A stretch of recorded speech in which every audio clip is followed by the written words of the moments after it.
Bayan, tinututukan ngayon ng mga ahensya ng pamahalaan ang paglaganap ng maling impormasyon online kaugnay ng mga usapin sa politika. Yan ang ulat ni Patrick De Jesus.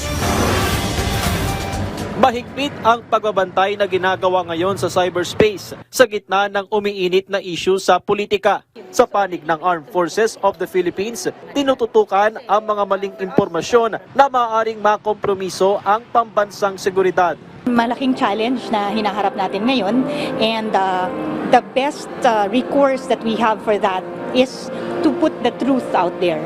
Ang gusto nating ipahiwatig dyan, no?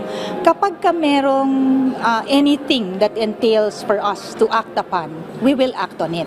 Katuwang dito ang Department of Information and Communications Technology. Sila naman ang nakikipag-ugnayan sa mga social media platform para alisin ang mga fake news. Ayon sa kagawaran, mas lumalaganap pa ang paggamit ng Artificial Intelligence o AI para magpakalat ng maling impormasyon. Sinasabi namin sa platform, violation niya ng community standards nyo. Kasi sila rin ayaw nila nung fake news. Our role as the ICT is to make sure that the platforms are responsible enough to take down yung mga harmful content.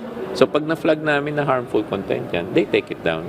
Samantala, hindi nababahala ang National Security Council sa mga ugong ng destabilisasyon laban sa gobyerno. Tiwala ang NSC sa kakayahan ng AFP para hindi magpaapekto sa mga usapin sa politika. They can see between these things already. And they have grown so far, and we believe their professionalism will be there always.